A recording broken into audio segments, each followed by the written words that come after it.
Good morning, Last City. Stanley here with you, possibly at Last Word Point. And we got another week ahead of us in Salt City. And how I love this town the way you'd love an explodey thrall that just splooged all over your face. Every new week here means 100 more hours to grind, but you'll be lucky if half that gear survives the meta. Now on to the news. First up, the Festival of the Lost returns. Slap that mask on, collect that candy, and pillage haunted lost sectors as Drifter and Ido cheer you on. If Drifter is not wearing a rat mask, I will be severely disappointed. Similar to past festivals, Guardians can earn an exclusive weapon. This year, it's the new sniper Mekarb, very punny and possibly very good in the Crucible. Foundry Insider support, Mekarb's origin trait enables faster ADS when not near annoying teammates that'll walk in front of your shots, but you'll still get mad at them for not helping you in gunfights.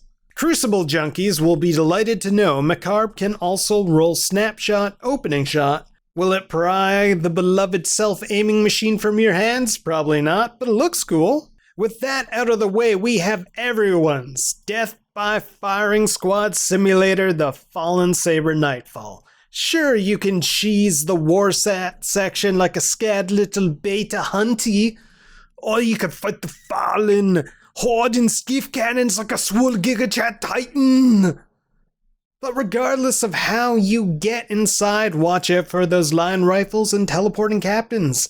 They'll burst you straight to orbit faster than you can say the Great Whirlwind was right. And what does all that dodging and weaving get you? The greatest fusion rifle of all time? Nope. Duty bound. If only you could shank a fool with its bayonet. Now for you raid addicts, Vogue Tootsie slides its ancient ass back into rotation. For those nostalgic for 8-year-old weapons, Fatebringer, Vision of Cornflakes, Praetus, Revenge, Found Verdict, and Vex are all up for grabs. I, for one, pretend Corrective Measure and Hazen Vengeance don't exist in the same way our fathers, that left for milk and never returned, pretend we've been Thanos snapped from existence. For the title hunters, the hands-off challenge is here this week for Kingsfall. Don't kill the same ogre and knight twice to reap double rewards and prove to our absentee fathers that we are valid and deserve loot and love. Mainly loot. As for the dungeon, this week Shattered Throne offers a pinnacle. At this point, everything within the Shattered Throne is a pushover. Bring a linear and your favorite primary special combo to bully anything that crosses your path. Let's be honest, the biggest threat to a Guardian's life in here are exploding wall sphincters and gravity. Meanwhile, in the Crucible, Clash returns. Never mind that everyone already death matches and ignores the zones in Control. So you Control players will feel right at home in the only other non-skill-based matchmaking mode. But before we go, let's check in on the tower. Nope, it's still not fixed, but the decorations look cool. I mean, look at that giant tree with all that spider web and the candy on it, like and the broken pieces of wood.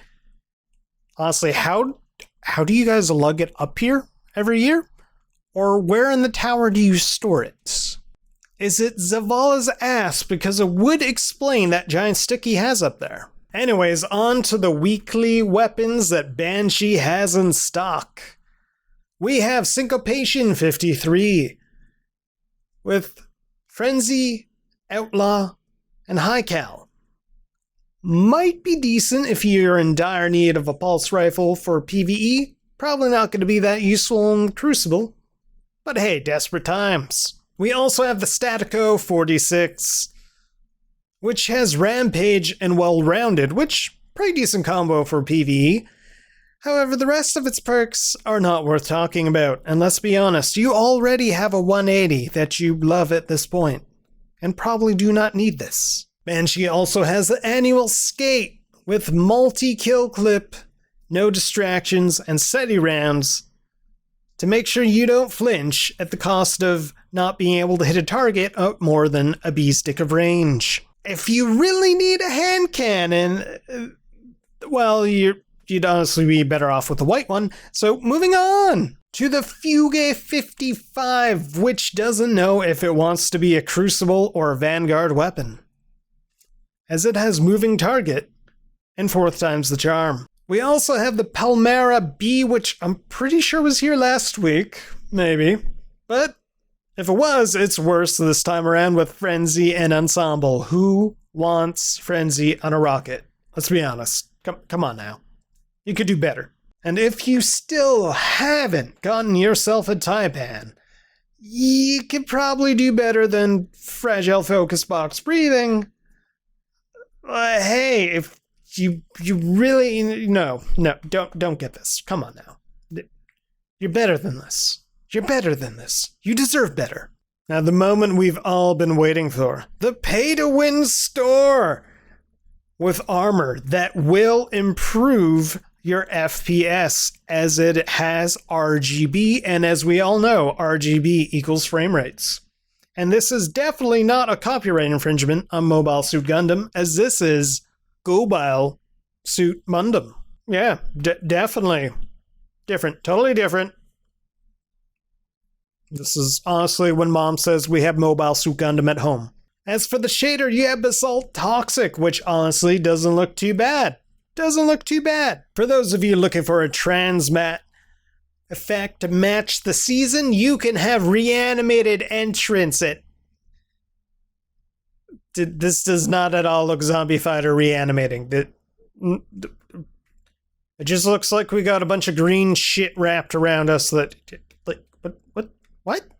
On the event side of things, we could have a shoebox ship, a broom, and what looks like an 8-ball.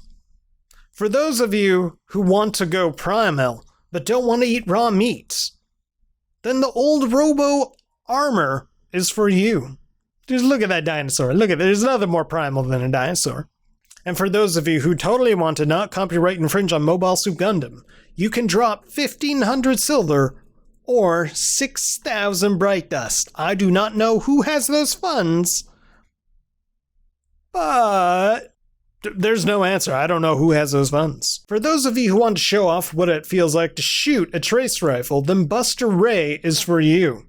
And for those of you who just want to horse around, the Star Horse mask is here, and I really apologize for that joke. That was terrible. Oh my god, that was so bad. Oh Jesus. But I'll be honest, there is only one thing worth here getting, and it's not the moon armor from Crota's End, okay? It's not the Crota's End armor. It's not Bruce Lee's finisher. But wait for it. Wait for it.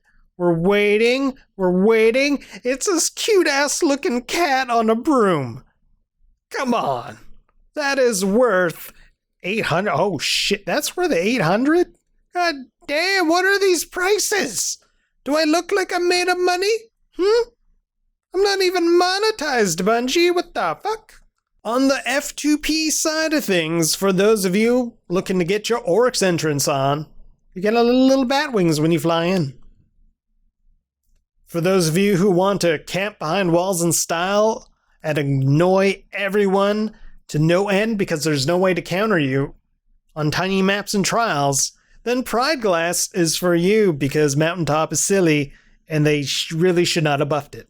For the hunter that likes to pretend he's a Titan until he realizes, oh shit, I don't have the resilience to actually do this, then this Shaded Titan mask is for you. If you ever wanted to pilot a Hive Tomb ship, then Mance Macabre has got your back. And it also improves your frames because it has RGB. We have the OG broomstick that, holy, I have no idea how many years old this thing is, and it's definitely showing its age. Now this emote is for the Guardian that desperately needs to get off his ass and exercise, but is too lazy to, so he can do it in-game instead. Get that run on. Run. Burn them calories that you're not actually burning. And finally, we have Bungie attempting to balance stuff, and then it just blows up in their face. It's very accurate. And that's it for today, folks. So from all of us at Tower News, enjoy the festival, get that candy, get that sniper, and have a great week.